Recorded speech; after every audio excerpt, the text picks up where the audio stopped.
brand new banger. It's Knucklehead Comics Tuesday. It's fucking Tuesday. We got Lay in the building. We got Cap in the building. Cabs can't make it tonight, but he's here in spirit. On Lay. My man, just chilling, brother, chilling. What's up, Cap? How you doing? Doing pretty good. Is that and the father goes shamefully? That's my son.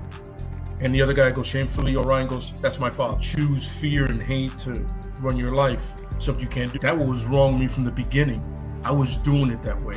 I was gonna go down that path. I worried. You thought it was Grayson? Sorry, got hurt. It's like not him. Not him. Crack his brain for somebody, anybody that can help, and remembers. Freeze. The media. No, Randall Savage. Randall Savage. With his knowledge and all other shit and his capacity to learn. Absolutely. This is the only vegan I'll ever eat is grilled chicken wings, because that's like vegan to me. You know what I'm saying? Because the chicken wings are supposed to be fried, but you grill the chicken wings, you put it in some sauce, and give it some blue cheese. Is vegan. That's vegan. Like regular moo cow fuck milk, put it in some Honey Nut Cheerios, vegan, because Honey Nut Cheerios is good for your heart. You know what I'm saying? Can I steal the question from Cabs? I got it right. I would also like to steal. I would also like to steal. I would also like to steal. You're too late. Wow.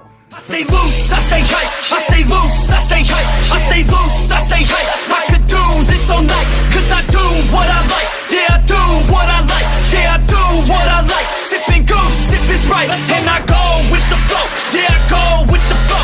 Yeah, I go with the flow. Cause I know I'm the show. In the zone, here I go. In the zone, here I go. In the zone, here I go. Yeah, they know I'm a pro.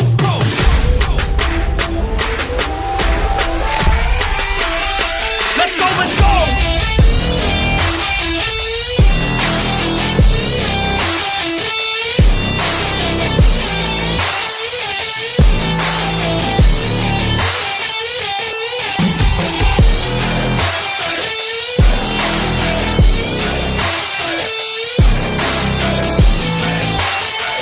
Yeah! Let's go! Here I go, I get lit, I get hyped for this shit! Right.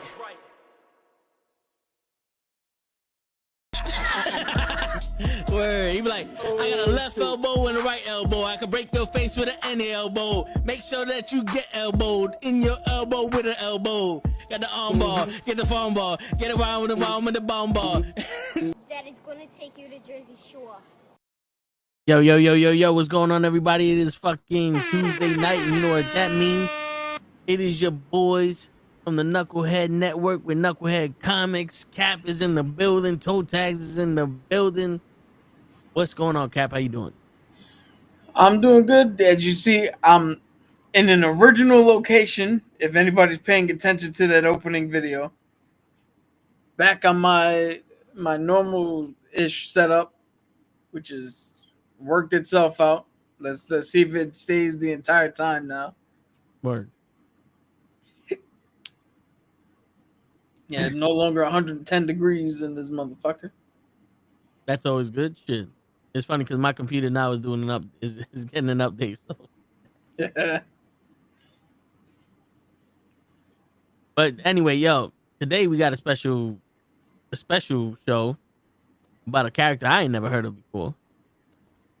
You guys looking good. Appreciate that, Mr. Loki. Appreciate that. But before we get into that, this week, I don't know if you know this, but Ozzy Osbourne passed away. What?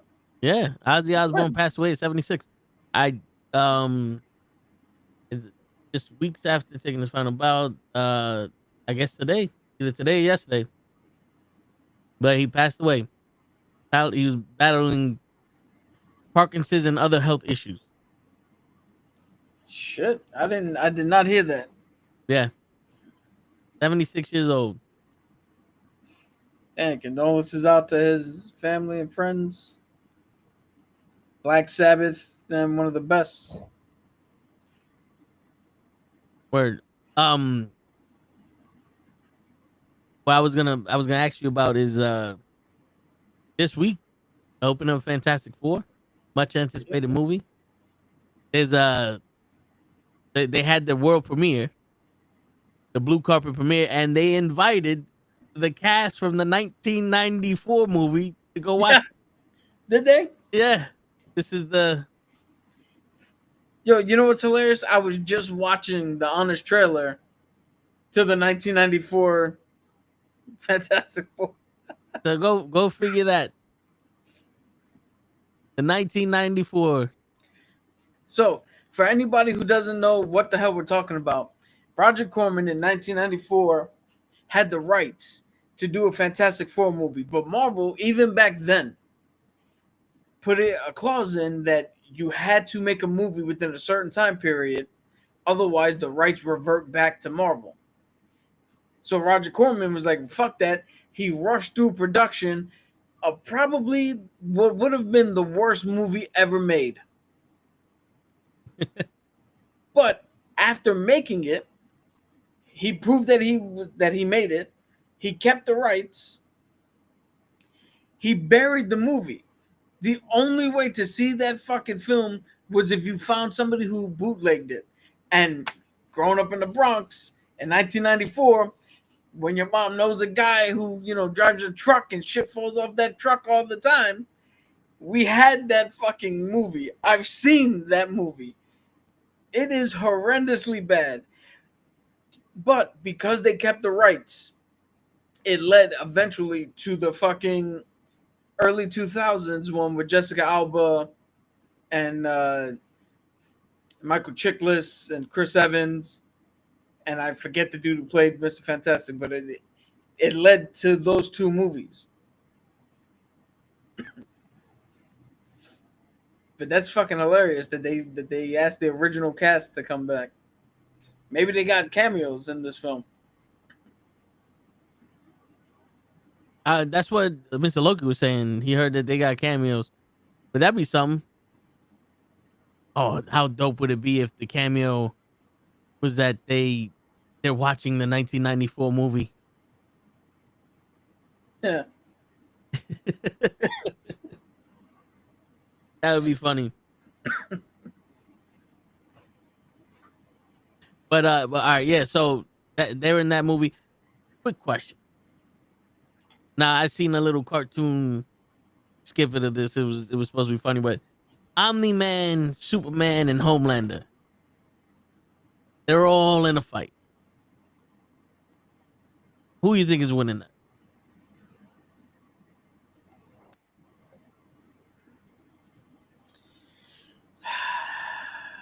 I don't know enough about Omni-Man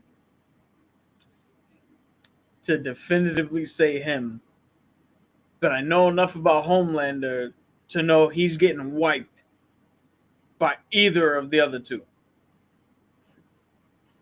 Homelander is the weakest out of the three.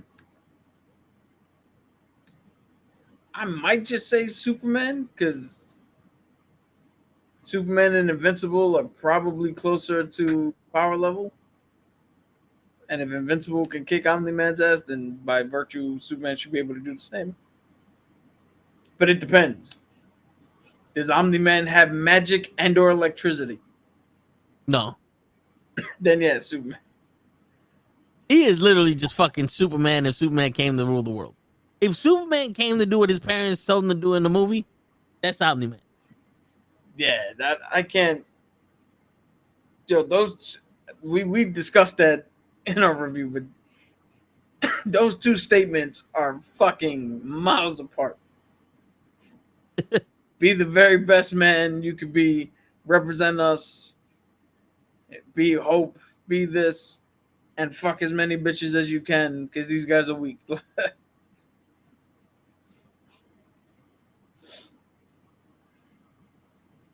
Yeah.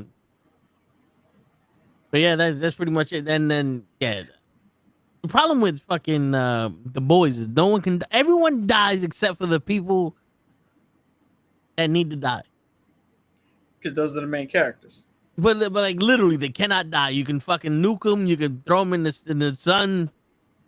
You can vaporize them. You can fucking blow up the dick. Run through them. They cannot die. Soldier Boy is literally an atomic bomb, and he doesn't die. I know you don't watch The Boys. You don't want to watch The Boys. But one of these days we're gonna have to talk about The Boys.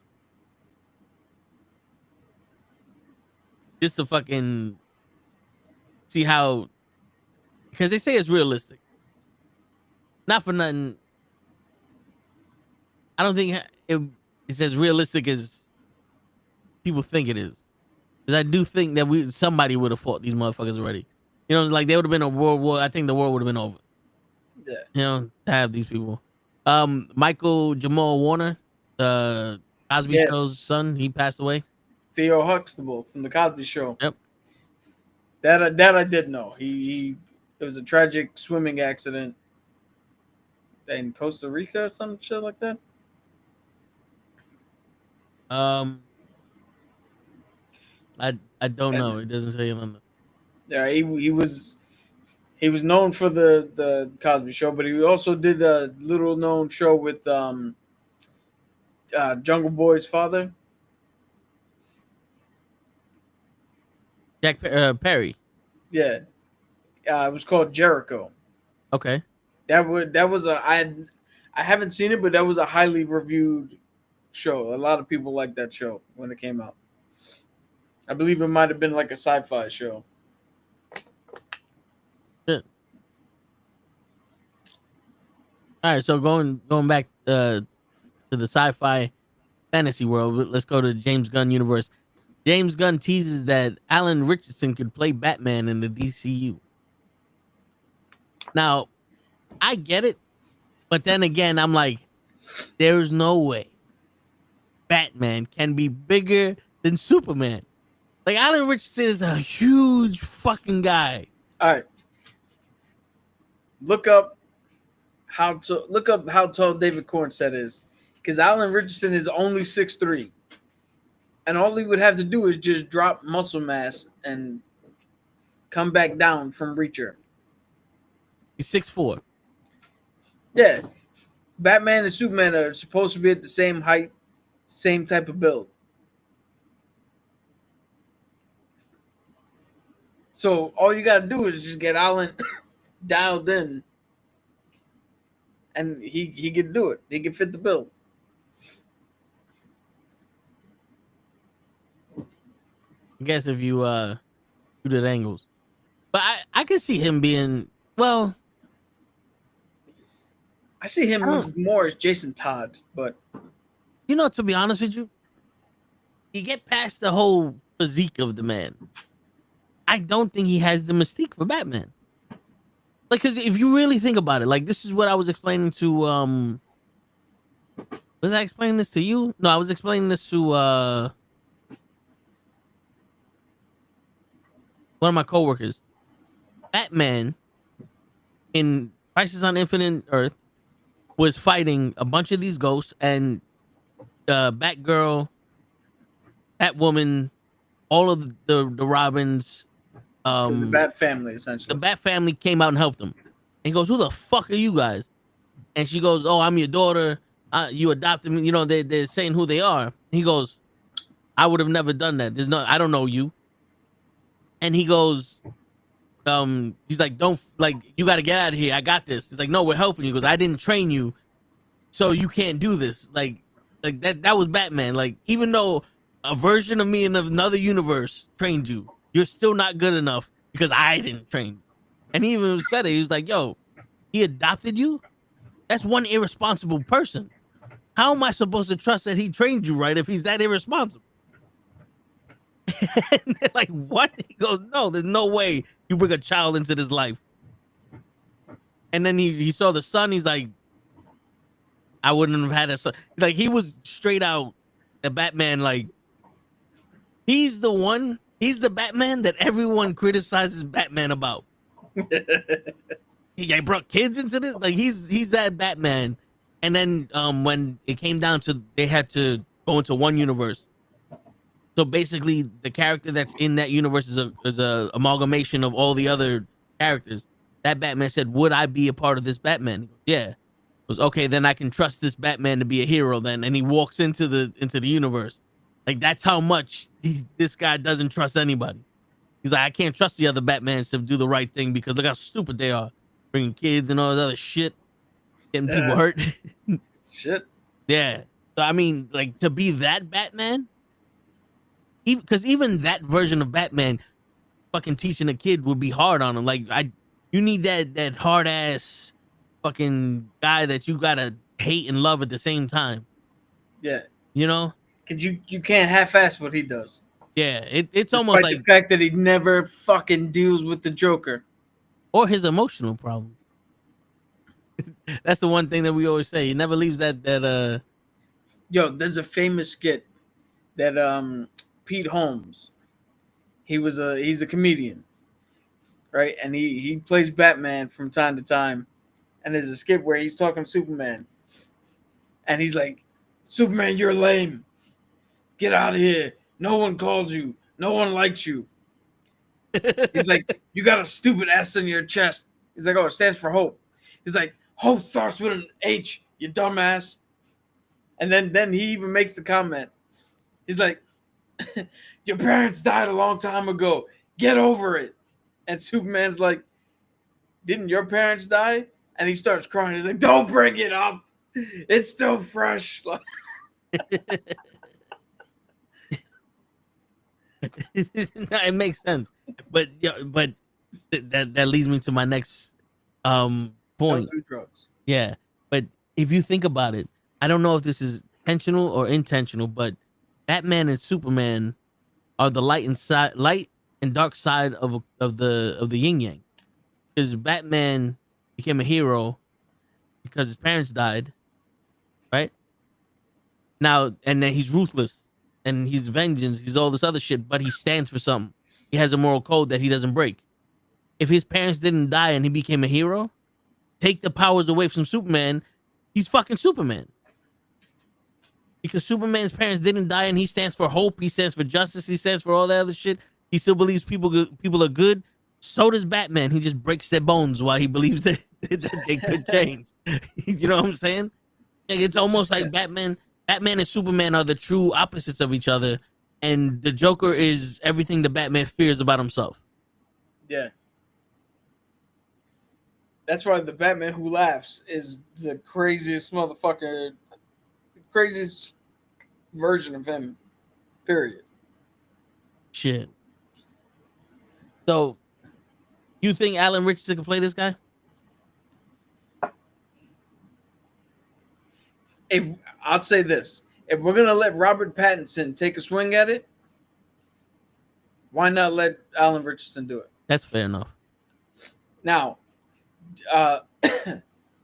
Tom Cruise took over Reacher and did 2 movies that were well received, and people were like, "Yo, Tom Cruise did his thing with Reacher," and Alan Richardson took over, and now I would argue that he's the definitive Reacher. Yeah.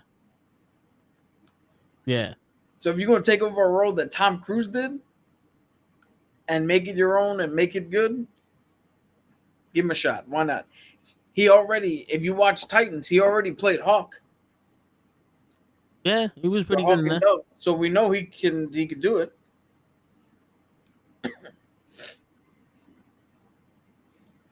I can see that. This man, just body size, can fit a lot of characters. Like he could also be Aquaman if need be. Well, he did. He was Aquaman in Smallville. Yeah, that was before he got that big. He wasn't that big back He could be Gorilla Grog. then. He could do motion capture. Shit. And, yeah. So, Yo, if he's gonna play a villain, I got the perfect villain for him. who? Solomon Grundy. Okay, that makes sense. Don't ask me to Yeah. repeat that rhyme. I for the life of me, I can never remember that rhyme. So, did you hear that? Kevin Feige said that Sony is not giving permission for Miles Morales to be a part of the MCU.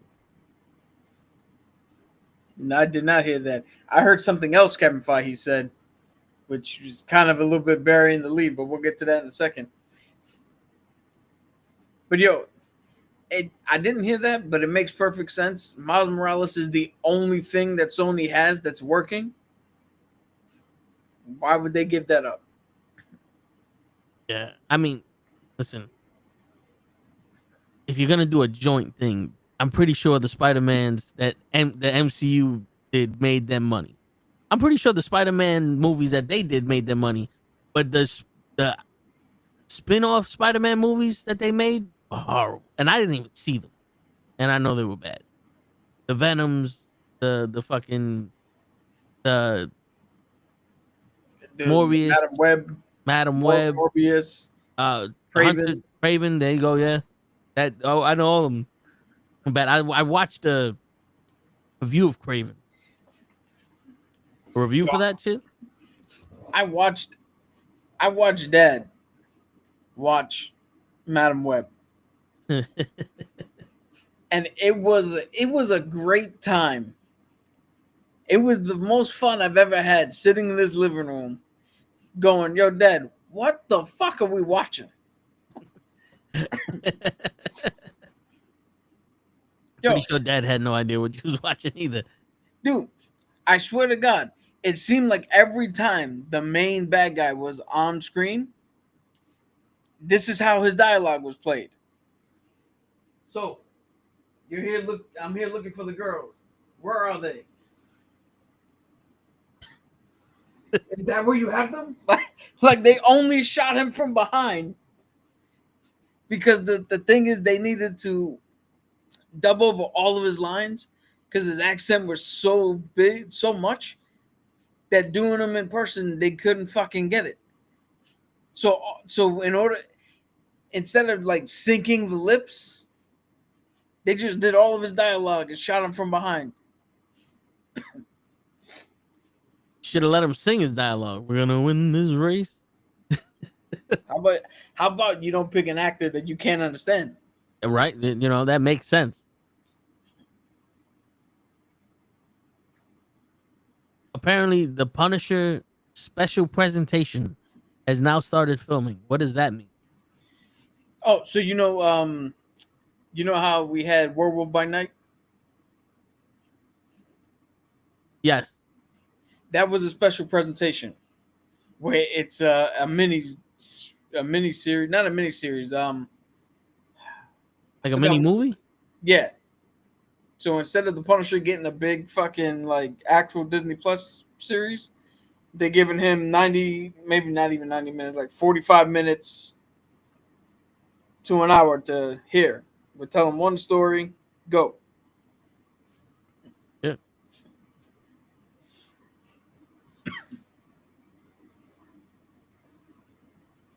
Well, why wouldn't they want to give him his own TV series? So this is what we kind of buried the lead here. The big news from Kevin Feige. He said that the reason why Marvel has failed these last few years is not because of superhero fatigue. It's because Marvel was directed to do quantity over quality. And they pushed out too much shit. And he said it himself that the overall sentiment went from watching Marvel was fun to now watching Marvel became homework.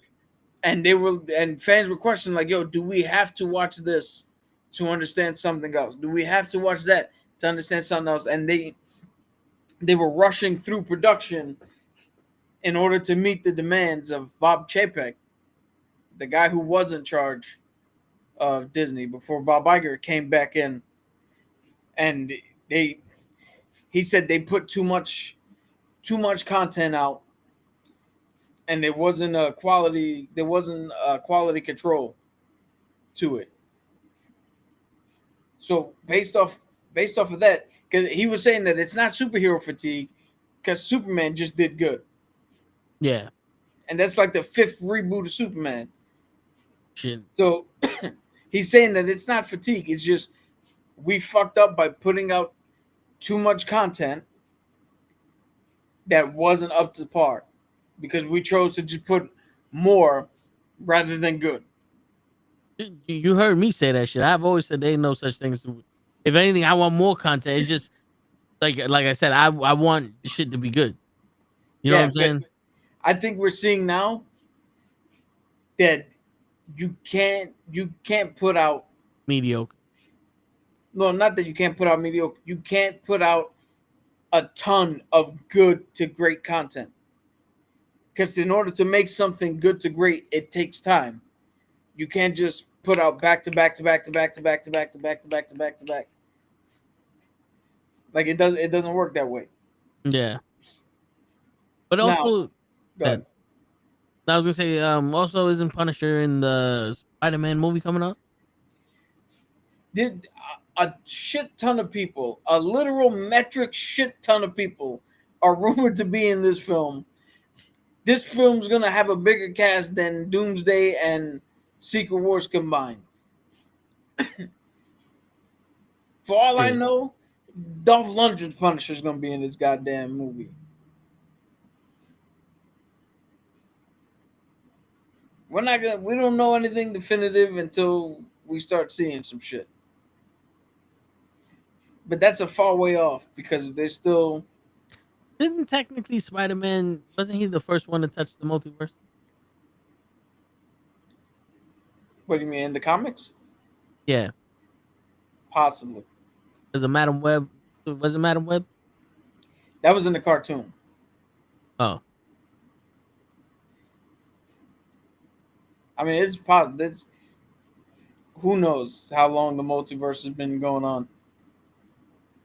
Let me see. Now, while you're looking that up, there's another big thing Kevin Feige said.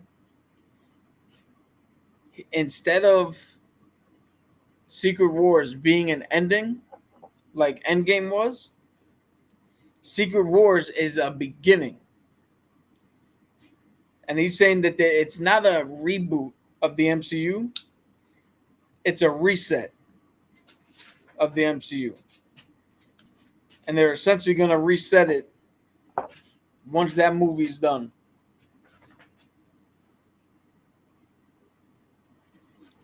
So, now, I don't know how you feel about that, because also in conjunction, he didn't say specifically, but he talked about recasting characters. And he said, if you look at Superman, there's been successful recastings. James Bond, Batman, and he even brought up Spider-Man. And again, he didn't give any specifics, but he was talking about that recasting, if done effectively, can be done, and can be done with great success. And when you put reset and recast in the same sentence, That's not not like a only are reboot. we going to get a whole new X-Men, but we might get a new Tony Stark and a new Steve Rogers, and reset the timeline where they're alive again and go from there. That's purely my speculation based on the context of those quotes. Would that be considered like the Ultimates comics? Isn't that what they did in the Ultimates? Well, the Ultimate comics they did because the regular continuity became too much for new readers to jump into. Because, I mean, where the fuck do you jump into 70 years of Captain America? You can't start at 1 and catch up. So they created the Ultimate Universe for brand new readers to jump in, issue 1, page 1. Let's go. Okay. And then they bungled that. So then they used Battle World to merge everything back into the 616. And now, again, they just did a new Ultimates just for a limited run, just to spice things up and to get different, variants of characters again. But essentially, it could be that Secret Wars turns around and goes, "Hey, we got this variant of Steve Rogers come back, and we can even have it that okay, Sam Wilson is Captain America. Steve Rogers is the head of Shield now, because Sam Jackson can't play Nick Fury forever, Yeah. and we can do without Nick Fury for a little bit. Put him, Nick Fury's crafty. Like you can And a live easily model explain decoy. that. You can easily explain that. Oh, this version came over and then laid in the cut to fucking watch what was going on, to get the lay of the land and to set up his fucking all of his strings that he'll pull later on. But we can easily turn around and go, hey, this Steve is over here now, and this Tony's here, and this Tony brings with him some villains we haven't seen, that Crimson Dynamo or somebody else that we haven't seen. That makes sense. Shit. I mean, listen. But let's see how they do it. Yeah. Again. No, I'm saying to me that just reads. That's the shit that I hate in comics. Right? Like I understand why James Bond gets recast, because there's 27 books, and Sean Connery can't do all 27 of them. Yeah. So he got his 5. You'd get another actor to do their 5, another actor to do their 3. You know, and it's the same thing.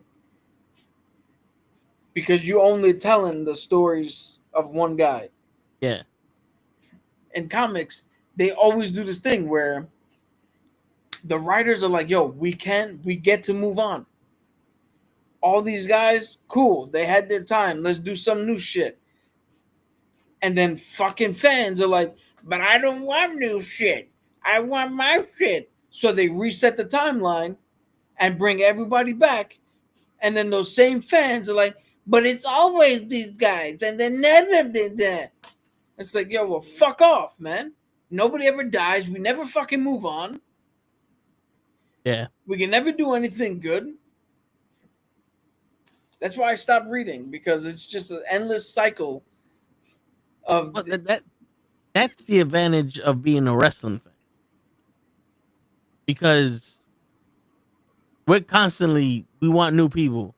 We want this. And they go, cool. This is what we're giving you. It's like old school parenting. This is what I cook. This is what you eat. Sometimes it doesn't work because they give us, fucking oatmeal. You know what I'm saying? But like Roman Reigns. Yeah, but it's also good sometimes to listen. But the Superman is proof of it. It's like, yo, how many people hated on Superman because he didn't look like Henry Cavill? And then we watch it and it's like, okay, this is a completely different universe. Like the movie, the tone and everything was completely different. That we didn't need Henry Cavill, or that Zod or whatever the fuck come in here and fight him. You know what I'm saying? Yeah. Now, here's the thing to think about.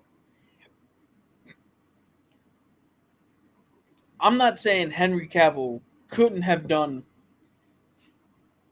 what David Cornsett did, because in the Joss Whedon version of Superman or of the Justice League, he was more Superman than he's ever been with Zack Snyder.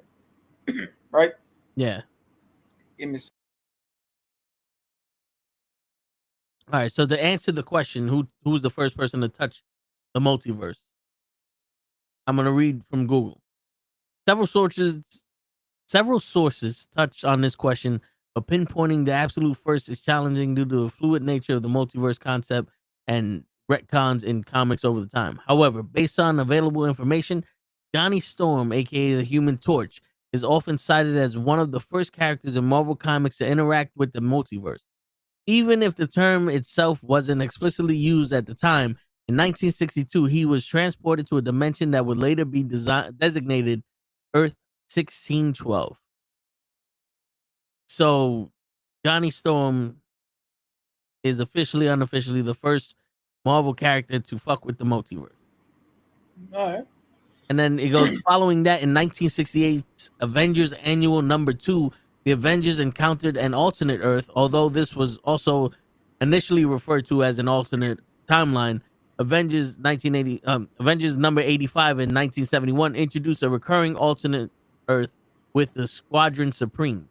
It's worth noting that DC Comics introduced the concept of a multiverse earlier with Wonder Woman 59 in 1953, featuring a trip to a parallel world. According to the Hollywood Reporter, the first widely recognized DC multiverse story is often attributed to The Flash in 1961. So Johnny Storm. Yeah.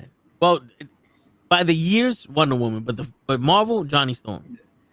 Which is funny because Johnny Storm is also the first character to take the name of somebody else. Because the original Human Torch was an android that would turn on fire and do exactly what Johnny does. And then that android went away, and then he took the name Human Torch. That's funny. The Human Torch was originally an android. Yeah, matter of fact, if you go back to Captain America, the first Avenger, when he's in the fair, there's a shot of what looks like a mannequin in a red suit. And he's in a glass tube, and it looks like they're showing off the red suit. That's actually the Human Torch android. Oh, shit. Oh, okay. But so the question I had was not acting ability, but do you think Henry Cavill's Superman would have served the story if he was in James Gunn's movie? That Superman himself. Yeah. Was replaced. He replaced this Superman. Yeah. I'm not asking you if you think Henry Cavill could have done. No, I hear you.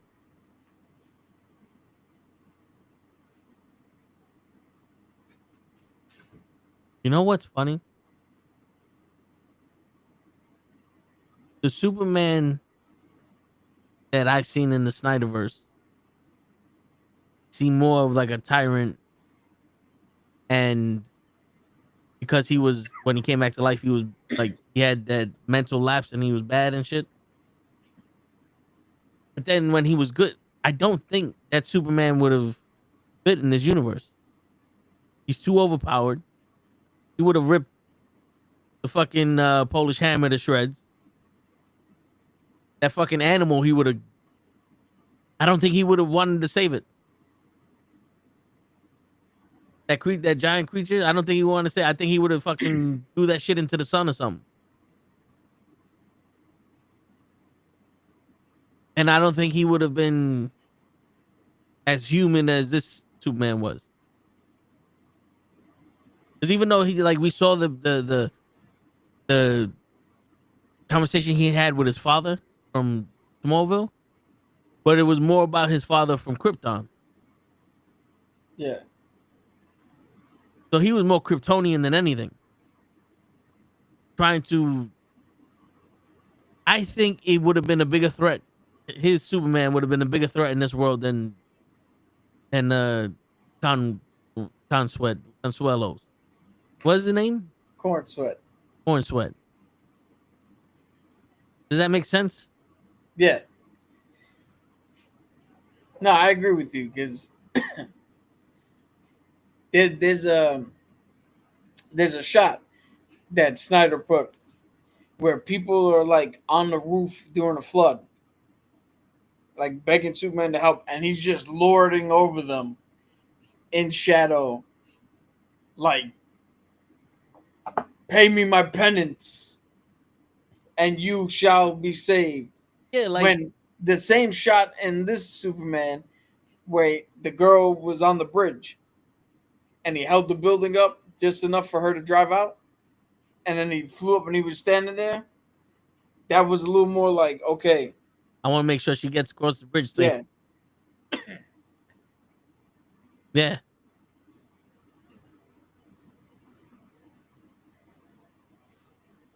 Shit, and it's also that this Superman gave people hope, and they gave it back to him. There wasn't much hope being thrown around with Henry Cavill Superman. Like he Yeah. just hoped that they wouldn't fucking waste their bullets on him, and then listen to you know. And God damn it, that fucking Lex Luthor sucked. That Lex Luthor sucked. True. But in my opinion, I don't think we got much better. But that's just me. I don't understand the over the top nature of it. Like it Well, went for take me, it went a step too far. take out the overacting. This Lex Luthor did exactly what the cartoon where he took over the military, made the military pay for all this shit, and then he did some shit that no one knew about on the side, and Yeah. then took advantage of all the shit. Like he positioned himself to be in a great position and try to get in a better position, but he already had everything in play. Like that's Lex Luthor. Yeah. But Lex is also calm, cool, and collected, and not B12, B12, hit him again, put this bitch in jail because she looked at me twice, killed it. Like that. That was a little too like, what are we doing, bro? She blogged against me, put her in the fucking pocket zone. What? You gotta show he's crazy. Because yo, if you think about it, Superman is all humanity, and Lex Luthor has none. True, but I think the best example, which they tried to do it in the movie, where Superman came in and was like, "Where the fuck is my dog?" And Luthor was like, "I don't know what the fuck you're talking about, bro." That whole shit. Yeah. There is a Justice League, I think Justice League Unlimited episode where Luthor puts something underneath the city and encased it in lead. And Superman freaked the fuck out and was like, "Everybody get the fuck out of here. He put something under there. I can't see what it is. Get out." And Luthor's like, "Yo, I put an energy generator down there. It gives free energy to the city. The only thing is I had to encase in the lead because it may give off kryptonite. So to protect you, I encased in the lead." And Shazam comes down and is like, "Yo, Soup, you gotta back the fuck off, man. Luthor's telling the truth." And then Shazam and Superman get into a big ass fight. And Superman destroys a whole bunch of shit only to pull it out. Only for the Atom to come around and be like, "Yo, Luthor was telling the truth." And Superman had to essentially eat crow. Because Lex is conniving, is evil. He does put himself in the positions, but he's also cool and calm and collected and can get the people on his side if need be by just doing, okay, everybody likes Superman, cool. Well, I'm going to do this so people start liking me. And then tease Superman a little, make him think that I'm not doing something good so he looks like an idiot when he comes to attack me. And all that without having to clearly be because my issue with Luthor is, how do you look at him and not arrest him? My man, clear as day. Like, yeah, they arrested him at the end of the movie because the girl put all the photos and shit. But you couldn't see this shit clear as day. He didn't hide none of that shit. Yeah. He did nothing to hide any of that. And you know who he was, and you let him off the hook. Yeah, but now You get Lex Luthor in the next iteration, he got away scot free. What? His lawyers are that good? Yo, he got them P Diddy lawyers. He got Johnny Cochran. That's who the fuck he got. Shit. But Yo, speaking of Johnny Cochran, go ahead. no, I was gonna say something fucked up. I was like, yo, if I'm writing that courtroom scene, one of the people that is a witness against him is gonna just be named Cassidy. That way, everybody's like, oh, he's getting off. He's getting off scot free. Shit. Cassie. Huh? Cassidy was the rapper. Whatever. Yeah. But speaking of haunting your dreams, Robert Englund officially received the star on the Hollywood Walk of Fame. I thought he would have gotten that shit years ago.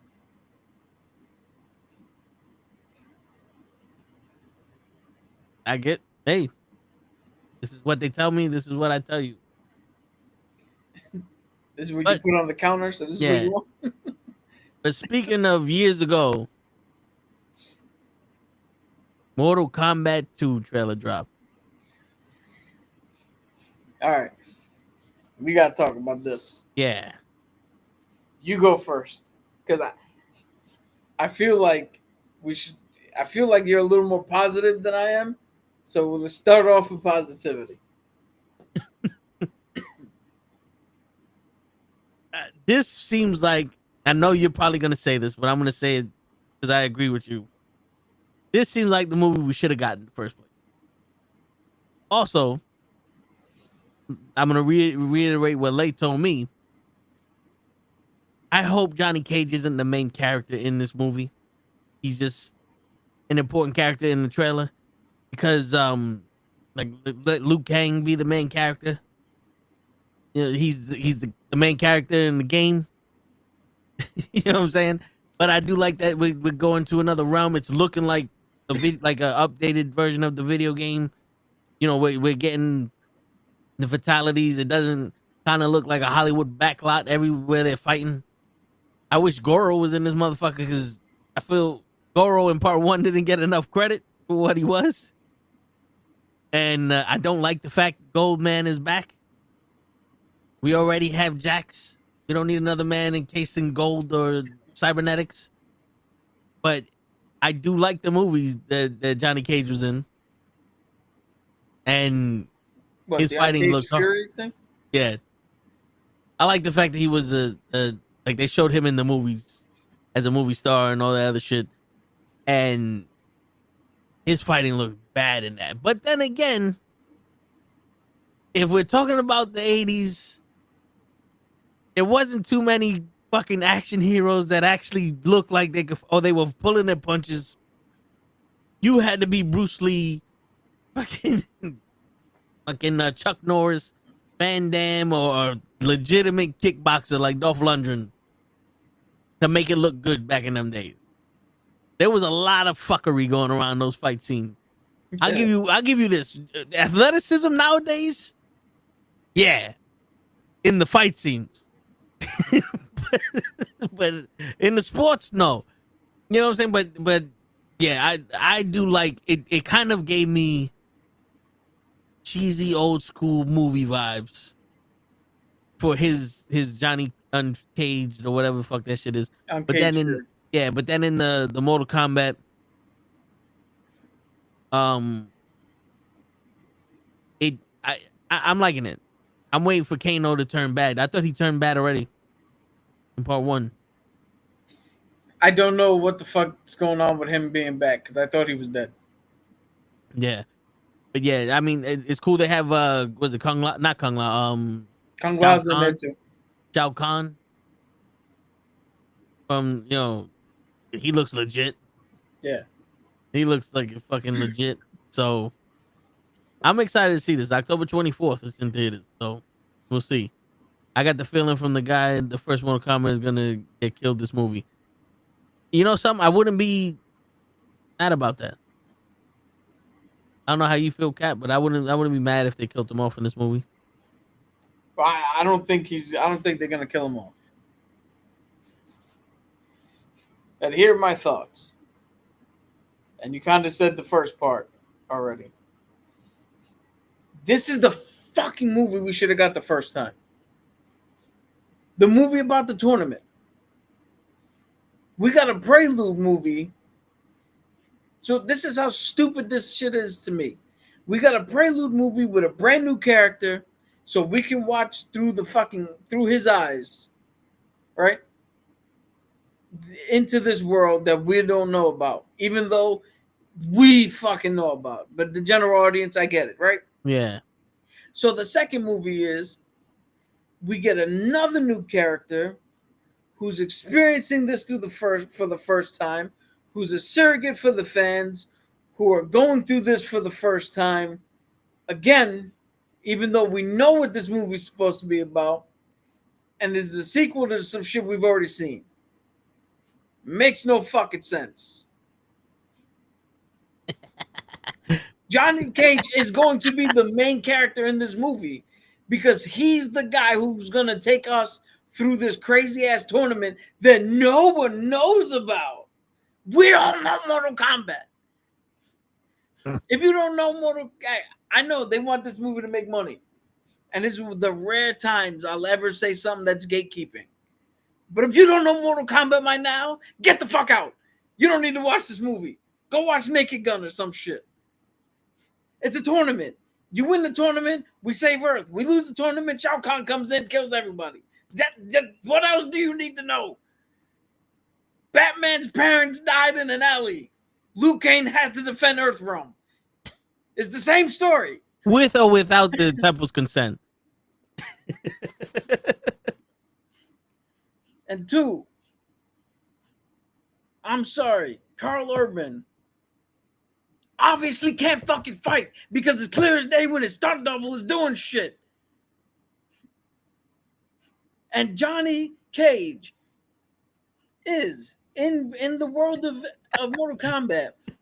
Johnny Cage is the actual stand-in for Van Damme.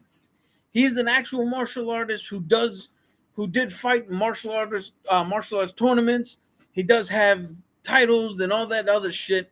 He's supposed to be fucking legit. He's supposed to do all of his own fight scenes.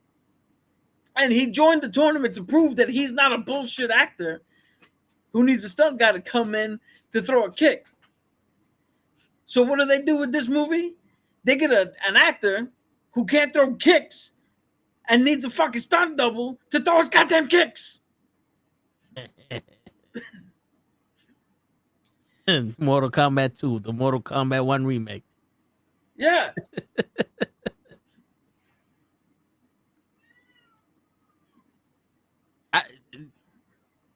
I gotta rewatch. I think this is gonna be.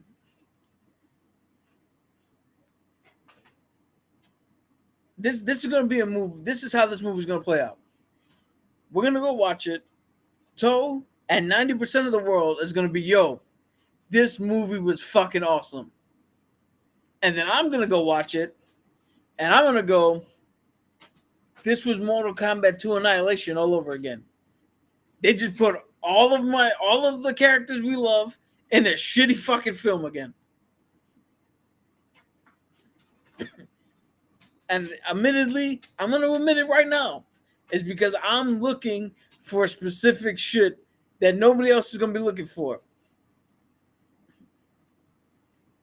Mortal Kombat is one of those franchises. I played every single game. I played every single part of the story. I've watched part 1 from 1995 more times than I can count. I've even watched Annihilations more times than I can count. And I can attest to you now, Mortal Kombat Annihilations was just as shitty back then as it is as shitty now. And I feel like this one, is this one going to be better than this first new one? Yeah, but that's only because this first new one was stupid. And we're actually going to get a tournament this time, supposedly.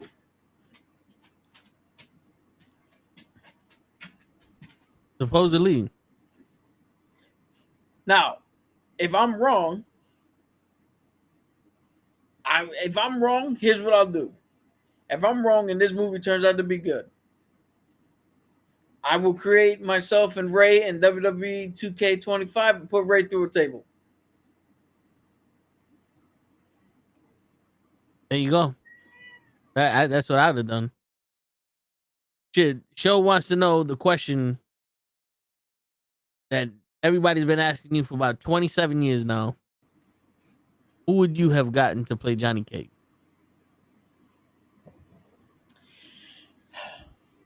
I don't know. You know who I would have gotten? Because Carl Urban is already what? Look up his age. I think he's already like 50. Right? Let's see. Oh shit. Somebody named Respect the Craft podcast. I don't know who that is for the first time joining in here. What did he say? How do I still get thrown through a table virtually? So to answer your question, this is how you do it. All right, you press the grapple button after you had set up the table. Then you press up on the right with the grapple and then X, and he'll pick the character up and it'll slam him down through the table. That's how you do it. That's how you get thrown through it virtually. Also, Mr. Big Time Promoter, you're supposed to be on this fucking show. You promised us you'll be on the show after your event. You're gonna have more time. And what do? You're setting us up for your bitches again. Because you need to make more babies. He's 53 years old. No, yeah, Ray's big timing us now, Mr. Big Shot. All right, but Respect Mr. the Promoter Loki. podcast. Yeah. Mr. Loki, Scott Atkins would be great, but you know who I would put? The dude who was the bad guy and never backed down. He's got that cocky playboy look to him. He's got that feel to him like Johnny Cage. Gigging dead. What? Cam gigging dead. Sounds like you had a stroke halfway through that. Well, you fucking read it. Go ahead. Well, I can't see what the fuck that says. Oh, open up your eyes.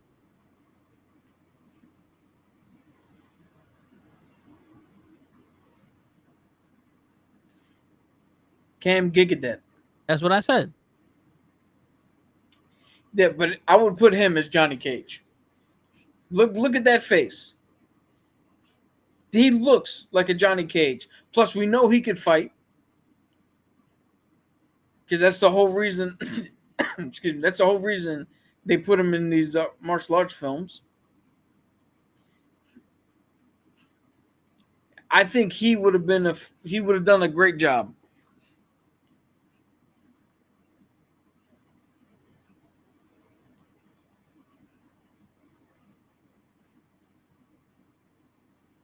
You wouldn't have put Jason Statham? No. You know who I would have put if we would have done this?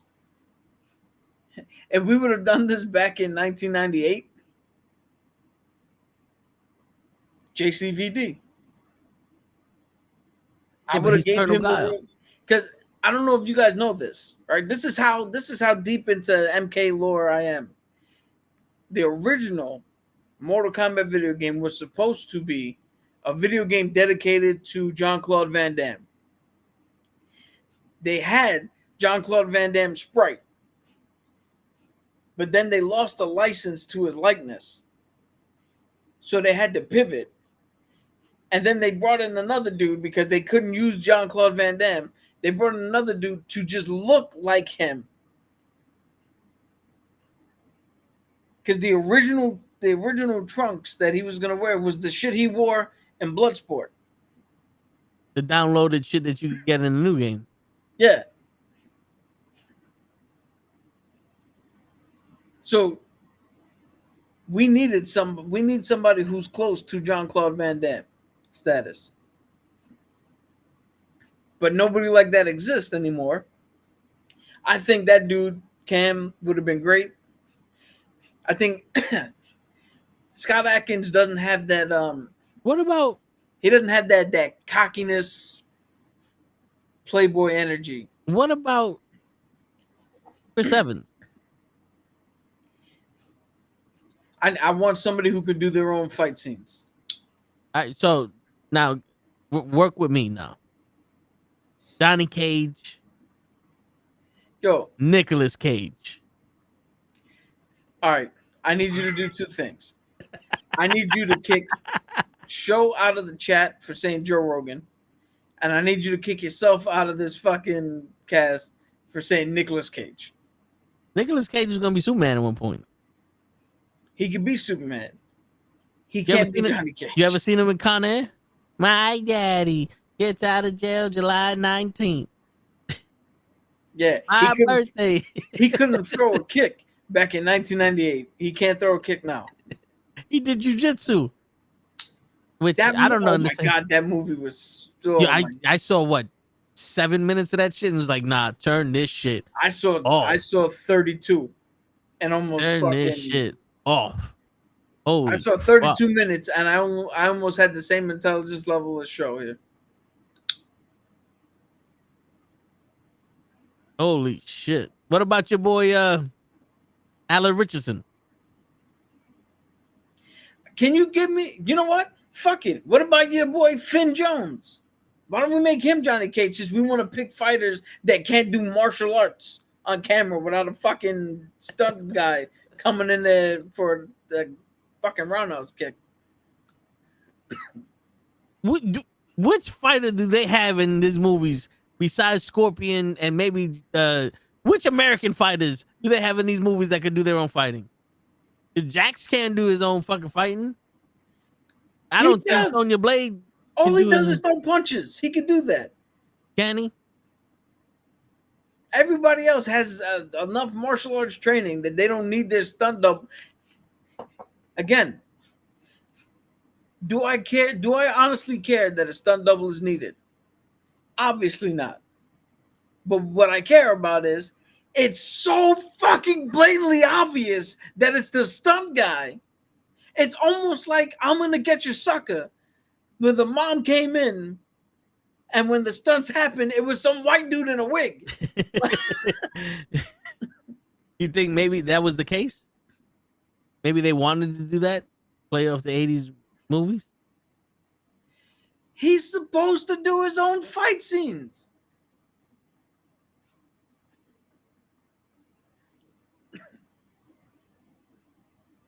They're still letting Liam Neeson fucking do his own fight scenes.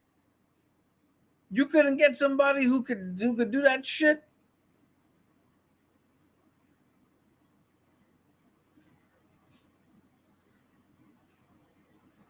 Wonder Boy Stephen Thompson If he can act.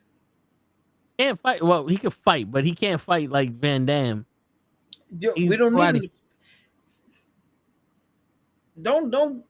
him. Don't get me twisted on this.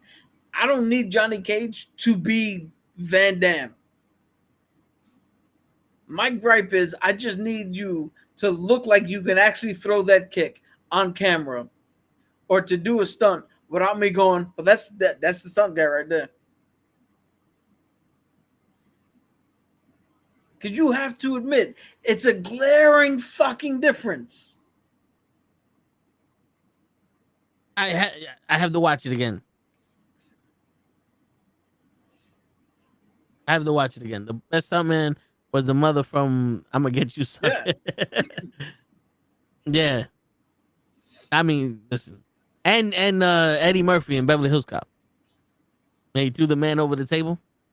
Yeah. Give me 2 seconds. Yeah, so And where the fuck is Show? where the fuck is Ray? He heard me say he's gonna get put through a table, but then he disappeared again. So guys, I'm just saying, I don't have the highest hopes. Do I hope I'm wrong? Yes, I hope I'm wrong because then we get to put Ray through a table virtually in WWE 2K25. Or actually, by the time this movie comes out, no, it comes out this year, right? Yeah, I think this year in October. I was gonna say we might have to wait until 2K26, but speaking of which, who's hyped for? I don't know if any of you guys play this any of the 2K games. But who's hyped for this new pack? They got Penta. Penta's looking fucking great. Jordan Grace looks great. Bull Nakano looks great. New Jack. They got his fucking entrance. If you do a hardcore match, he comes down with the weapons. But not only does he come down with the weapons that you use throughout the match, his theme song, like in ECW, plays throughout the entire match. It never turns off, which is going to make life hell for anybody streaming that game. Because you're not allowed to stream the music, otherwise you get copyrighted. So that's fun. You did what in your what? What'd you do in your pocket?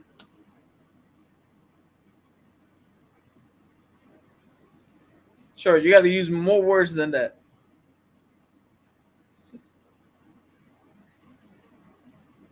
I don't know what you did in your pocket. I don't know if we're allowed to say that on YouTube and Twitch. But anyway, before we get into our big topic tonight, next week, we're going to have our review for the Fantastic Four. Going to see it sometime this weekend.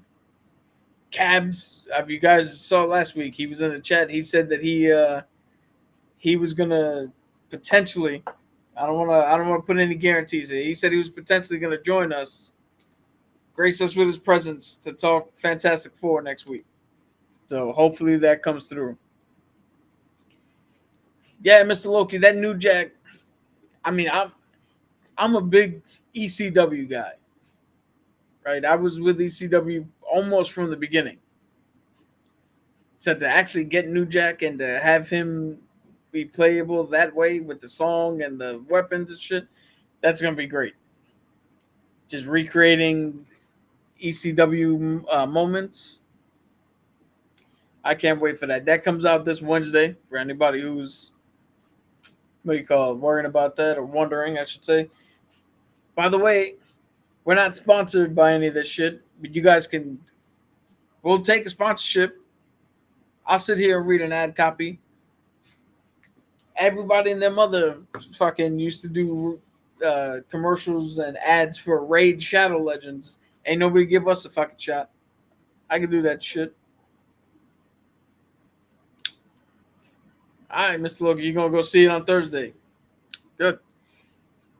See, I like to pick my days, weekends, and I like to go as early as possible. That way I can see it, and I can still have the rest of my weekend to do whatever the hell I want. And the theater is normally empty at that time.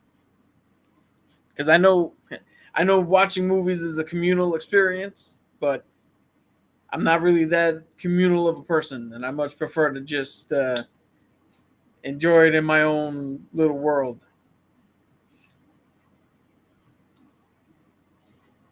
What else we got? Well, we're waiting for Toe to come back. Yeah, so like I was saying with the Kevin Feige thing, he's saying he was talking of recasting is not that big of a deal, but we've had mixed signals with Marvel before because they've recast William Hurt.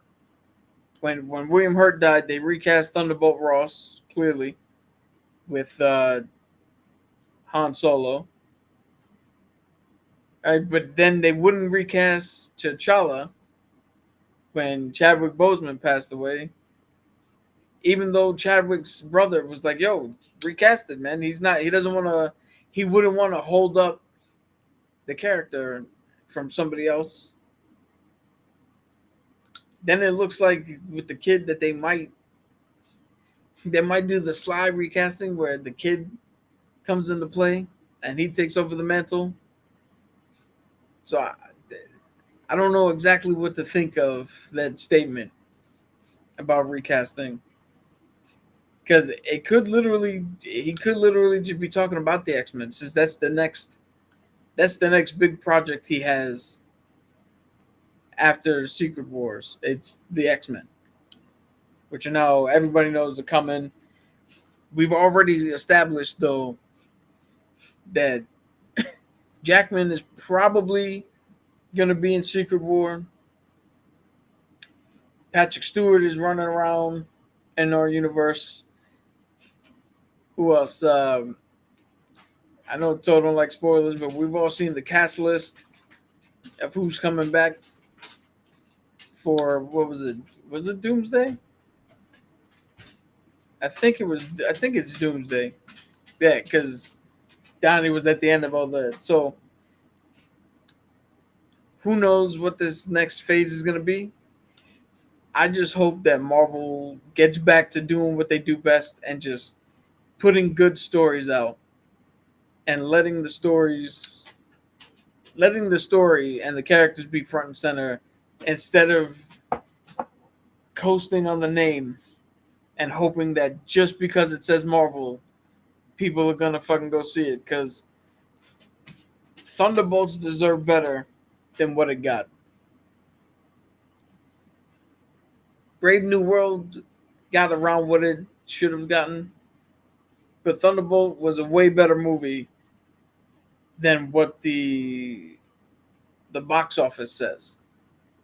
And I made that prediction that Thunderbolts was probably going to be the best out of the three and have the lowest box office out of the three.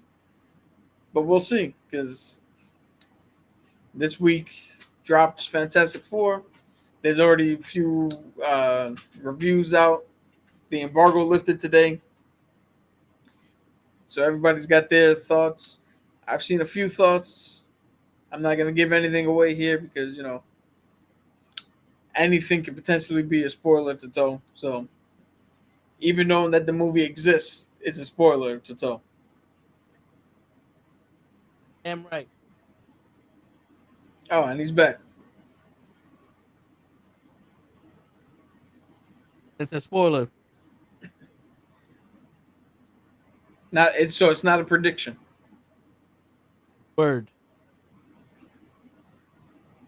The fact that the movie exists, a spoiler.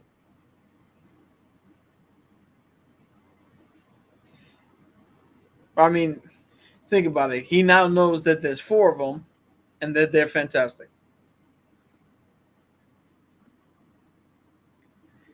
That's something that could have been held off and would have been a surprise as you were watching. Word.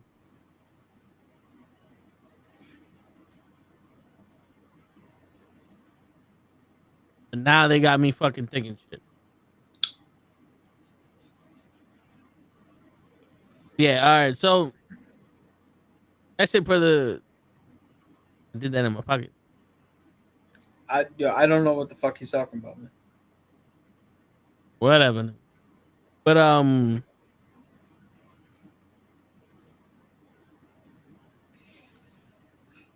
let's get to the main topic. Okay, good. Before we get there, just look. Brave New World was okay. My only problem with it is it seemed a little too much like they threw Sam into a Hulk sequel, as opposed to just letting him have his movie, and people be in that.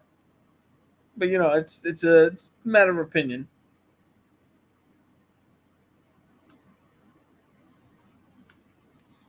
All Yeah. right. All right. So what's going on, Damien? So main topic time. Yeah. All right. So this main topic came about because I saw a post that said that Arcade is Marvel's answer to the Joker. So then I was like, yo, I know Arcade. I don't know who the fuck thought that. That's an interesting thing to think about. So then I dug deeper into Arcade. And did you do any research into this? No, I actually wanted to come in without knowing nothing, so that way you can educate everybody. All right. I'm gonna give you the little bit of history I know about him, and then you be the judge. All right. So, Arcade started in the '60s. That's when he originally appeared in the comics. He is the son of a rich tycoon who, after the passing of their mother, the father just never paid attention. It's kind of like the Hood, if you think about it, from Ironheart. But the father never really paid attention to him. The father was more invested in his toy line that he had. Okay. So then Arcade, which for the life of me, I still can't remember his actual name, but Arcade killed the father, took over the empire and the money, wanted more money, and became the world's greatest mercenary. And he amassed riches by literally just, you gave him a person to kill, he killed them. Now, here's the first thing that makes him kind of like the Joker. Arcane, what I told you is one of many different origins for Arcane. Arcane never tells you the same origin twice. He's like the Joker and Yeah, you wanna know how I got these scars? yeah. He's never told the same origin. Yeah, he's kind of like an evil version of Richie Rich, but you're gonna see what the difference is real quick. Let's see. Netflix is announcing today they have a AI produced and directed movie. That's gonna be stupid. Okay. All they're gonna do is, it can't get any worse than what we're watching. So who knows? But so Arcade, he became the world's best fucking mercenary. Then he started getting careless, and Deadpool took over the top spot as the world's greatest mercenary. So Arcane wanted a challenge. He decided instead of killing civilians, he was going after superheroes. He tried with like Spider-Man and Daredevil. His biggest run was going after the X-Men, which he did quite a bit. But now he then became like John Kramer, where he would set up these elaborate traps that either mimicked arcade games or video games or fun houses, and always gave you a chance to escape with your life. Like Saw. Yeah, John Kramer, that's the guy from Saw. That's Okay, okay. The problem is everybody that he went after, all the main superheroes, found the way to escape. And he never killed any one of the fucking superheroes. So then he got ridiculed and he got kicked out of the fucking mercenary league. He's like, dude, you're useless. Now at the time he had two helpers. One was I forget their names, but one was a female, one was a guy. The guy wound up doing nothing. He was the engineer. The female was like the lethal assassin shit. And every year on her birthday, they had a deal where she would get to hunt him. Right? And one year she actually was able to cut him in the cheek, and he went ballistic and killed her because she cut him in the cheek. Shit. So this motherfucker went and got plastic surgery to refix his face. It wasn't that big of a cut. Oh, I thought he got plastic surgery to fix his face from the cut. Yeah. Oh, okay. So he's like, is he like Doom or he's that jaded? Yo, he's a mix of a lot of different people from what I found. So he then realized that the woman meant more to him than he thought. Yeah. So he came up with a android fucking clone of her that he kept around for a little bit. And now here's his biggest claim to fame. This guy took 16, I believe it was 16 different up and coming teenage heroes from the Avengers Academy, from the Mystic Arts Academy, from the New Mutants, from X Force, from a whole bunch of different things. Characters I've never heard of before, with the exception of Hazmat. I've heard of Hazmat, Okay, I heard of him also. but it's a her. What she was in the cartoon or something? She's was in one of the cartoons. She's more known if you play Marvel, the Marvel card game, the Okay, mobile yeah. card game. That's where I heard that from. 'Cause I remember So, playing that. yeah, that was one of my favorite decks. Is making her just drain everybody's fucking power. But so he took 16 of them of these up and coming kids, Okay. threw them in the fucking games, right? He was getting tired of them succeeding some of the challenges. So he just went straight up and picked one of them. One of the girls at random was like, "Yo, I'm gonna kill this bitch." One of the other guys was, I think his name was Steel or Tank, but he looks like a big like Red Skull, like a muscle bound Red Skull. He said, "No, shoot me instead of her." And before he could finish his sentence, Arcane was like, "Okay, bang," killed him in front of everybody. Put him back in the game and wound up wiping everybody except for like 5 of them. Only 5 of them survived. Then they were able to get the drop on him and fucking survive and beat his ass and all that shit. And since then, he has really been just relegated to like D level fucking villain who just, every once in a while, if they need somebody, they do some shit. But Marvel has treated him like he's nothing at the moment. Okay. So how does he compare to the Joker? That's what I was trying to figure out, because he's more like the Riddler.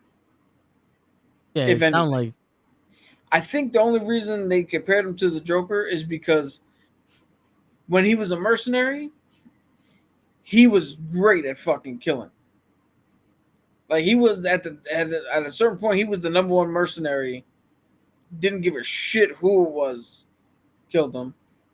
Also because I think he killed his quote unquote love interest without any problems. Because you know how the Joker treats Harley. yeah. And the fact that he legit, when done correctly and when pushed to an edge, doesn't give a shit about, I'm gonna kill somebody, pick me, bang, done. Plus the thing with him, with the origin, being hazy and he never fucking says the same story twice. Yeah. I think what they were getting at in the article is that he has the potential to be Marvel's Joker if they actually use him. That makes sense. Because think about it, what does the Joker do? He uses laughing gas and all these little themed fucking weapons and shit. Well, my boy is an actual technological genius.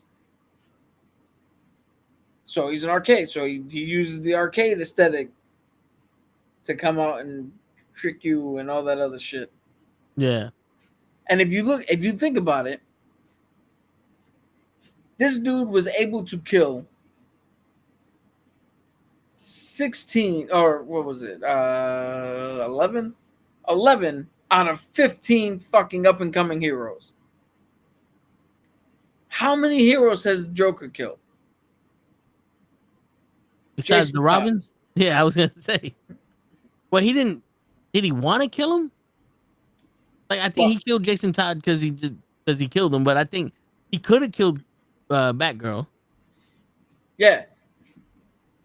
So, like, if you look at body count, they're pretty similar. When it comes to nondescript people, they kill whoever the fuck they want. When it comes to heroes that you can't kill because they're the hero, they don't kill them.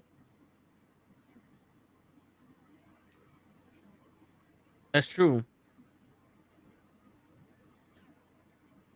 shit. Okay. Would you want to see him in the MCU, or do we have a version of him already that's there in Mr. Purple? No, Mr. Purple is way different. I mean, it's sadistic wise. No, because the sadisticness of Mr. Purple is on a different level.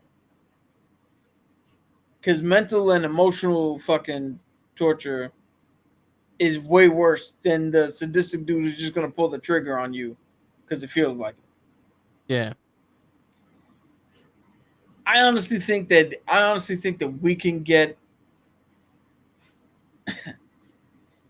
if done correctly.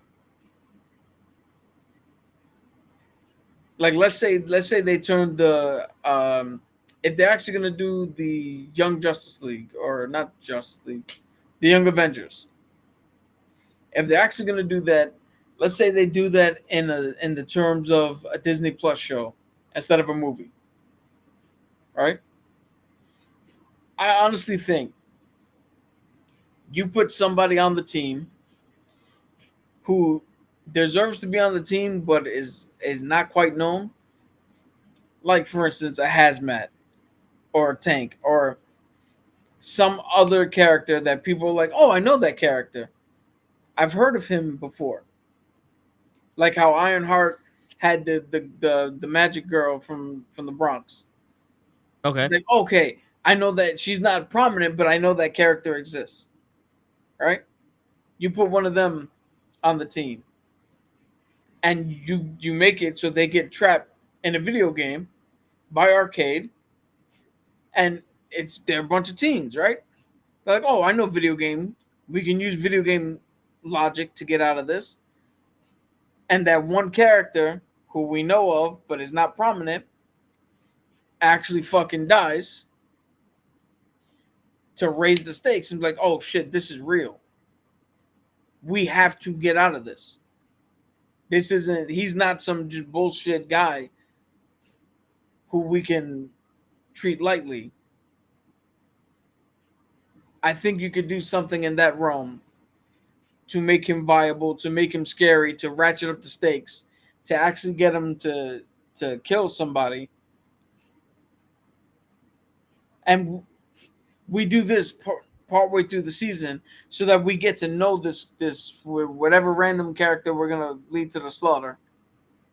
So we all get attached, we all fall in love. We're all like, yo, this character's fucking dope. If I'm writing it, I'd actually make this the best out of all the characters we do get. Like I write all the characters A tier, but I make him or her S tier, just so that when Arcade kills them, we're like, yo, this month these gotta go. Yeah. Kind of like in the Rookie, where that Superman was the bad cop and they did all that shit to this guy. It's like this guy was such a good fucking person that when they did that shit to him, it was fucked up. Yeah. I see that's the best place to put him in, because so he was in a couple of cartoons.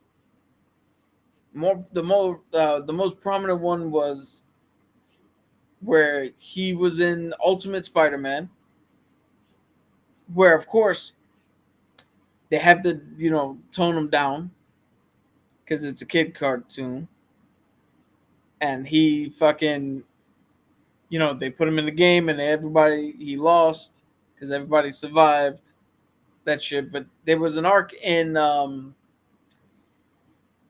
what the fuck was that? It's not Wolverine and the X-Men. What was that X-Men cartoon that came?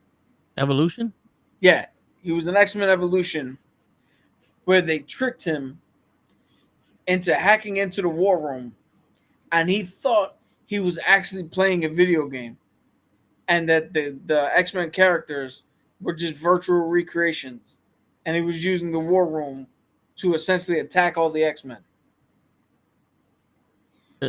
And in that version, when they defeated it, he was more of the remorseful, like, yo, I didn't think this was real. type shit. Which is another route you can go if you don't want to do the maniacal murderer. You can do the manipulated, unintended, assistant.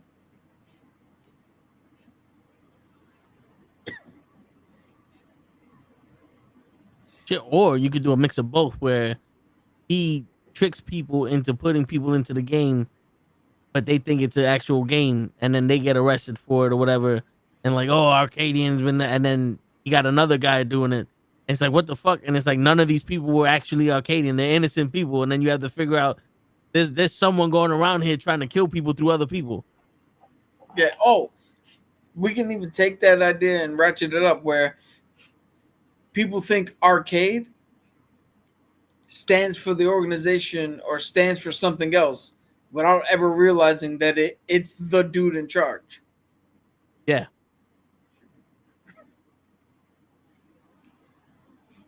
Yeah, but it's gotta be some sort of episodic thing where you can just take 40 minutes and tell this story. Because I don't know how you put him in to a 2.5 hour movie. If I'm being honest.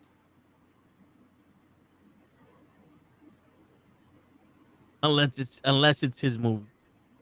Yeah. Because then it would have to be something like what was it, Black Phone, or what was the movie with the guy who played the Joker in the original Suicide Squad? Jared Leto? Where he was being followed by, I think, Denzel. And Denzel knows he could be. Yeah, I forget the name of that movie. Like it had, like, if the movie follows him, then it wouldn't be a Marvel movie. It would just be a movie based off of the character. Dude, but honestly, the way he operates, it would just be Saw 3.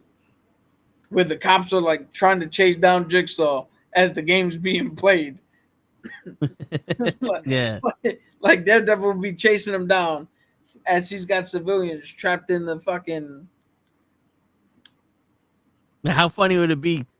The choice at the end of the movie is you either arrest me or you save those people that are in the game. And then Daredevil, let's say just for the fuck of it, goes, I gotta save those people. He goes to where it's at. That game was done 3 months ago. He just televised it now. And then he's like, gotcha, bitch. You know? Yo. See, here's the problem with arcade. We just pitched literally Saw 2 and 3. Yeah. The only difference is we put Daredevil in it.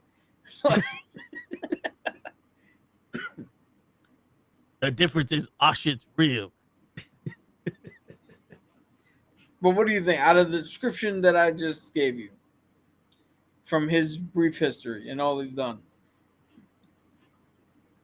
He seems like the Batman version of the Riddler. Because the Riddler in the Batman version, he was a game maker. And he trapped Batman and Robin in the game. And they had to win to get out of the game and shit. So it's like, okay, this seems like the Riddler. But then when you turn around, you put that aspect of, don't shoot her, shoot me. Bow. Okay, who's next? Like, okay. Now this motherfucker's heartless. Yeah. Where the Riddler's not really heartless. He's just like, I'm not killing you. The game is killing you. Like, he has that vibe, like that. Yeah, he has that kind of, I didn't do it, where it's straight out like, no, I killed you. As the Joker was like, no, I wanted to kill you. So I would say he's a mixer of a Joker and the Riddler. You know where I see him? I see him like Jinder Mahal. In which, if you did anything with him, everybody's gonna be like, you picked this dude? But if you would fucking do it correctly, it'd have been dope. It could be a very good fucking exhibition of expectation and oh shit. Yeah. Like just real unexpected shit. No, I get you. Shit. I get you. Fucking and that's the beautiful thing. I think nowadays people don't have as much creative freedom.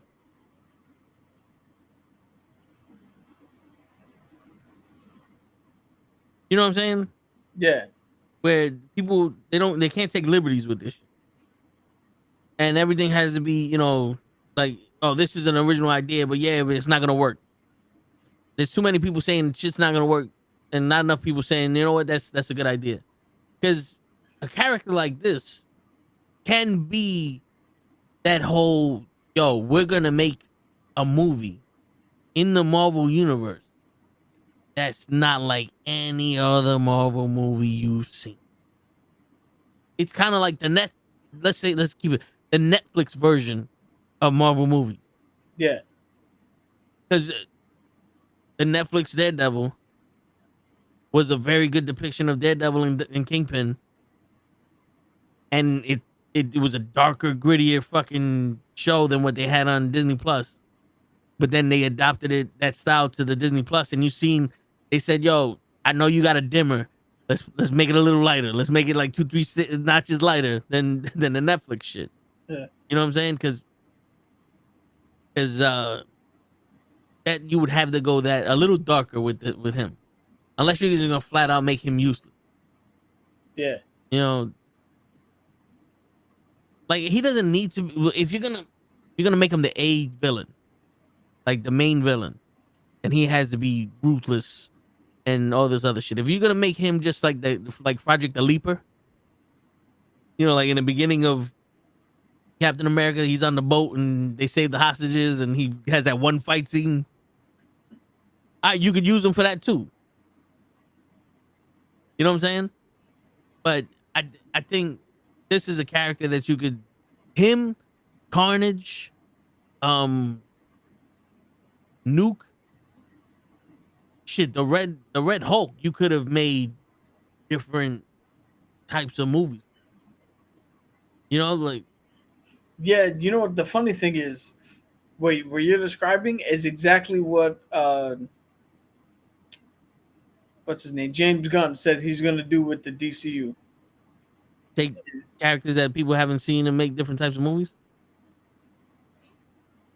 Yeah, he said that with the DCU he can now do drastically different tones and have them all and just have people understand that these are in the same universe. Yeah, because to be honest with you, you see, Green Lantern and Hawk Girl. They're people that don't give a fuck, but they're in Metropolis. You know what I'm saying? They're like, oh, they can do that because Metropolis, at least that part of Metropolis, is the bougie place where the rich people live. It's the safe neighborhood. You got Superman protecting you, all that other shit. But you go to Gotham, you don't have that. Well, maybe Guy Gardner, but you don't have that same level of comfort. You know what I'm saying? You go to Gotham, Guy Gardner's gonna be like, I know where the fuck I'm at. Even that confident motherfucker when he's in the suburbs, cool. When I'm in the fucking hood, I can fuck everybody up here, but I got to keep my eye on motherfuckers. You know what I'm saying? And you have to have that tone because Gotham is completely different from Metropolis or Star City or even where Wonder Woman lives. What is it? Venezuela? Not Venezuela. Venezuela. Themyscira. That mascara. You know what I'm saying? Fucking said Venezuela. Listen, man. No one knows where the fuck she's from. Yo, she's Amazonian, not from the Amazon. You know what I'm saying? She knows where the fuck she's from. But you know what I'm saying? Like, and even the classic place Caracas is where she's. but you see, James Gunn had a different tone for the Guardians of the Galaxy because outer space and in other universe, other fucking galaxies, you need different tones because they're different. It's not Earth. You know what I'm saying? There's different rules there. There's different technology. There's different species. Yeah. So like you see Guardians of the Galaxy and fucking Captain America, completely different tones. But when you put them together, like I'll get it. I get it. You know, Spider-Man, he's in high school. It has to be a different tone than Iron Man. You know what I'm saying? But to go completely like day to day, you see how nice one area is and then how fucked up another area. Like you go down 42nd Street and then you go down Fordham and you tell me what the difference is. Trash everywhere. And there's people in 42nd Street has that in people, and Fordham has that in trash. You know what I'm saying? So but yeah, that it's exciting to hear that shit because just to be further immersed in movies is what I want. Yeah, plus I'm tired of hearing everybody's like, oh, well, they all put it through the Marvel machine. So Shang-Chi is the same movie as Ant-Man 1, the same movie as Iron Man 1, the same movie as Thor 1. It's like it's not. Yeah. Only for the fact that you're telling an origin story, and what happens in an origin story, you see where the character comes from. In a good origin story, where he comes from, he tries, he fails, he learns how to push past it, then he finally succeeds. Like that's the hero's journey. Yeah. Not, and I don't want to harp on this, but I gotta say it. Not the hero's journey is we find them. They've never heard of any of this before. They're good at everything they do, and then they succeed. Or you make a deal with the fucking devil. You wear a hood with clothes that don't match that shit underneath it. And you don't look like the character you're supposed to be. And you act like the same motherfucker in Twisters. Shit, man. You know, it's funny. You're the only one I've heard complain about the hood. That is not one of the complaints that I've heard that come up.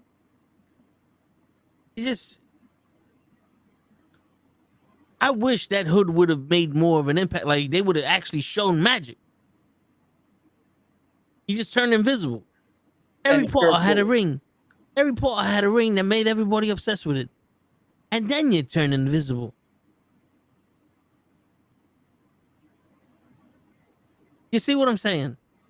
Doesn't the hood have more shit? He's magic. Magic isn't surprise. I came here with a cape on. He's more in the comics. He's more occult than magic, than flat out magic. But shit, if the devil gonna give you that hood for something, shit, do something with it. This hood made me get the greatest minds in the world to steal shit, and then have them sign documents that were illegally obtained and cannot be held in the court of law. So if you were to get sued, you don't have the right to nothing. That makes perfect sense, genius. Did you not see The Rock's movie Pain and Gain? It didn't work. But that's the genius of Mephisto. Is I'm going to give you everything you want. You just have to give me something in return that you're not even going to miss. But what you think you want and what you truly want are two different things. And I'm going to give you what you think you want.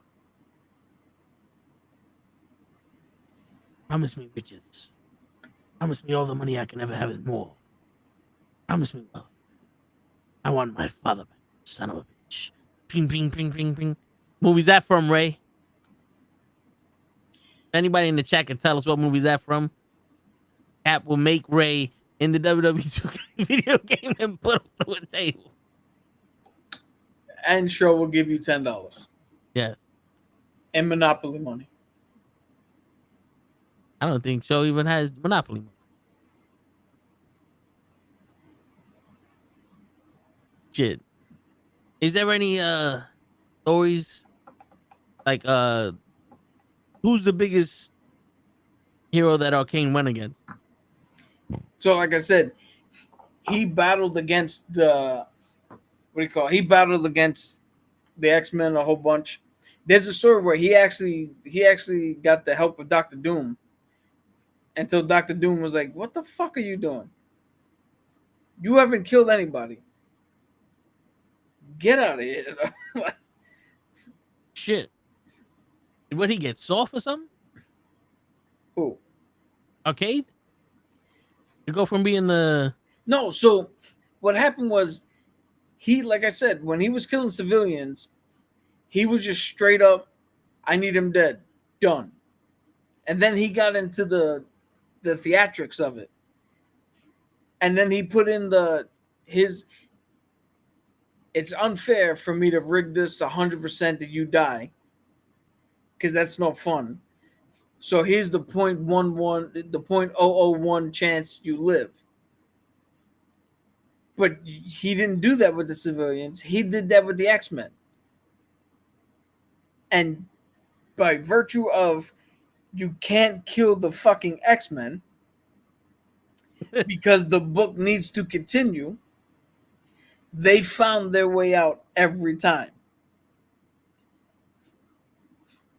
It's Okay. like, why the fuck did you build the Death Star with that one vent that can kill you? Yeah. It's like, so the movie can end. Like, that's the real reason it happened. Even though we did get Rogue One's explanation, the original 1976 Star Wars needed the film to end. That's why it was there.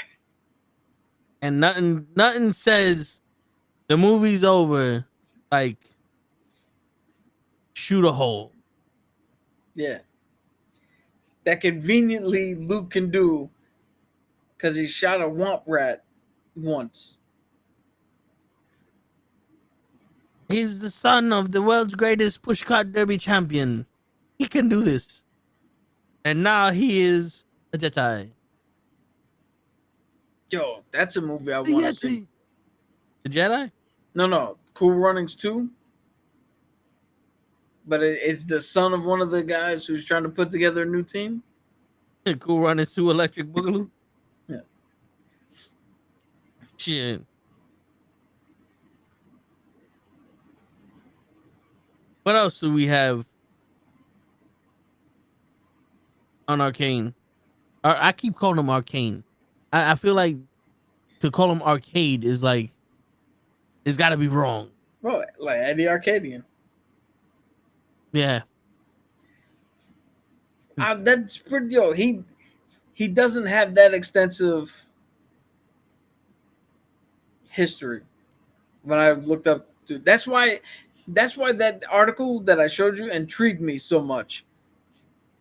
Because it's like, I was like, out of all the people to pick as Marvel's Joker, you picked him? Because I would say Cletus Cassidy would be Marvel's Joker. And then you gave him the fucking symbiote. Because he was a sick motherfucker before the symbiote. Yeah, Carnage is not that way because the symbiote took over. Carnage is that way because the symbiote landed on Cassidy.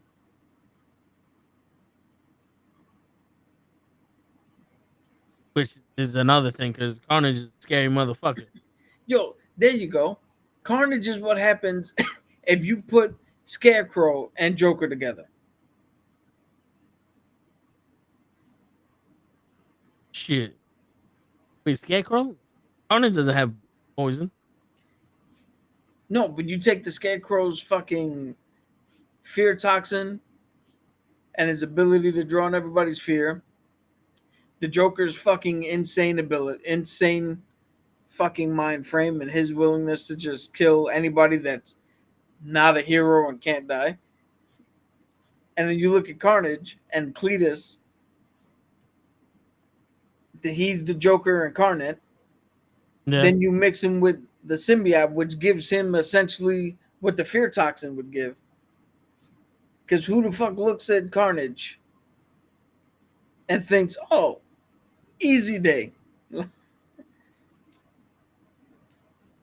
Shit. The Punisher. Well, that's because he's stupid. Sorry, Lane. No, there's only one person who's ever looked at Carnage like he was easy day. Who's that? Sentry. I told you, there's that comic where the Foggy got trapped in a prison. Yeah. All the prisoners came out, and the Sentry who was in there left his cell, grabbed Carnage, who was about to kill Foggy, and just flew off into space and threw his ass out there, and I came right back into his cell.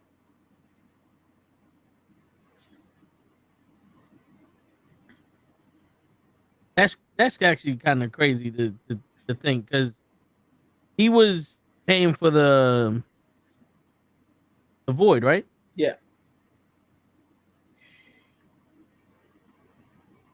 Shit. So you think that could happen in? Well, no, Foggy's dead. He's not fake dead, right? No, he's dead. Spoiler alert, by the way. Yeah, if you didn't watch Daredevil by now, then you ain't never gonna ever watch it. Dang, you beat me to it.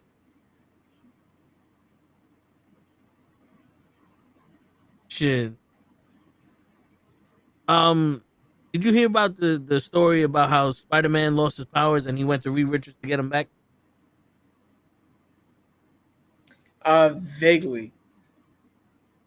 So I only know that he went to Reed Richards to get his powers back, and then doing an experiment, and it's not working, and Reed Richards goes, "What were you feeling like? What was happening the day that you got your powers?" And he goes, "Well, I was getting bullied by these people in school, and it made me cry, and I was hurt and emotionally damaged and all that other shit." And Reed Richards goes, "Maybe that's the key. Maybe this is an emotional thing. So I need you to get to do something and get back into that place." And Spider-Man started thinking of all the people that he saved. And because that was the motivation for him to keep his powers. Because he said that he needs his powers to save people. And if he doesn't have it, he can't be there to save people. And Reed Richards is like, "Yeah, but people die every day." He goes, "Yes, but the ones I can save, I do save." So when he started thinking about that, some shit happened and exploded, and he got thrown from the table, and Reed Richards is like, "Oh shit!" And he got up and he's like, "Yo, how do you feel?" He goes, "I don't know. Like I feel stronger, but not strong. Like I feel a little different, but I don't know." And the thing sitting there eating his popcorn, he goes, "All right, Peter, now it's time for the test. Punch me, see what happens." Peter hauled back and punched him, and the thing flew through 3 walls. And Reed Richards goes, "Fantastic." And that's the end of the scene. Yo, now when I said vaguely, the video that I saw only went Spider-Man lost his powers, Reed found a way to give him back, Spider-Man punched the thing through a wall, and Johnny Storm was like, "Oh shit." Yeah, so that was because I know Reed asked him, like, why do you want these powers back anyway? You get a chance to be normal. And he's like, "No, because through all because the fact that he couldn't save his uncle, and then he was able to save other people, he doesn't want to be that guy that can't save people anymore, and he wants, he needs to save, like, that's his calling. You know what I'm saying? He's like, I'm not a normal person. I'm a hero." Yeah. Luckily for him, he got bitten by a radioactive spider and not a radioactive bat. Word. Because then he'd have been Batman. Shit. Real quick, do you think Spider-Man would make Gotham a better place, and Batman would make Queens a worse place?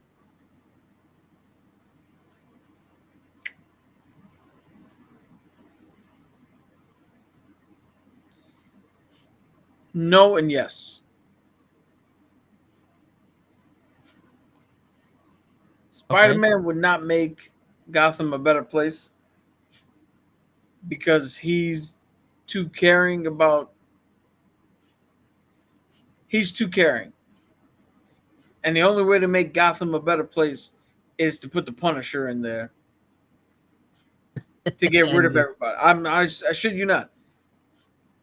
The only way to make it better is to get rid of all of them without fucking hesitation. And I say yes, Batman would make Queens a worse place. It's because I think Batman would spur on bigger and badder fucking villains. Like there's a level of unspoken respect between Spider-Man's rogue gallery and him. So like Tombstone, for instance. There's a level of respect there because he knows that Spider-Man, if given the chance to save him, would do so. You put Batman in there, and Tombstone is going to try to become like Bane. And he's just going to try to break the bat. Which means he's going to get bigger. He's going to get stronger. He's going to be more emboldened. He's going to push the envelope further. Kingpin's going to see him and like, oh, now I got 2 Daredevils in here. So he's going to ratchet up what the fuck he does. Do you think Batman will be able to beat Kingpin?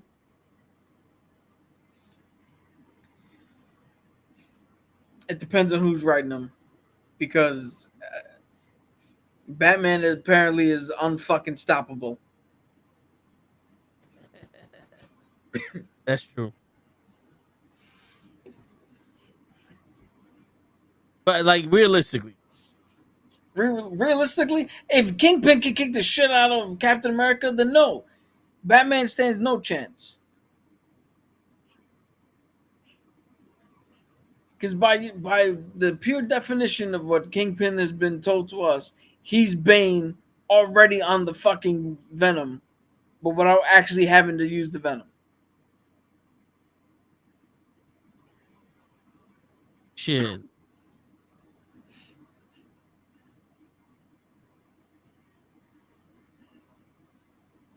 But then Daredevil could beat him because he has to. Yeah, that's the fucking thing about comics, man. About stories. It's the hero has to win, the villain has to lose. But when you put the villain against a hero that doesn't generally impact him, then you could do crazy things with the story. Because it doesn't matter in the overall picture. Could it just be that some people have people's numbers, right? So like Vin, if I can punch with 1,000 points of fucking force behind me, and you can punch with 600 pounds of force behind you, why in the world would I be less effective than you fighting somebody? Why would you be able to beat them so easily, but they have my number, even though I can hit twice as hard as you? And I'm just as skilled a fighter, if not even more, because of my tactical mind.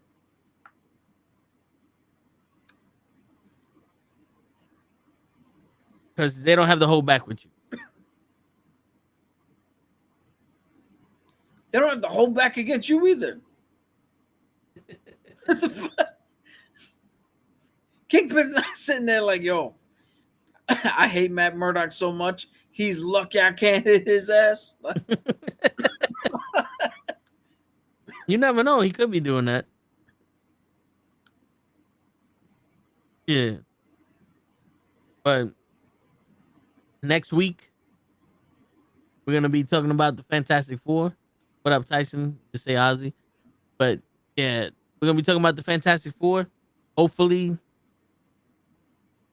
Cabs can make it more than just in spirit. yeah. And hopefully this movie is what we expect it to be.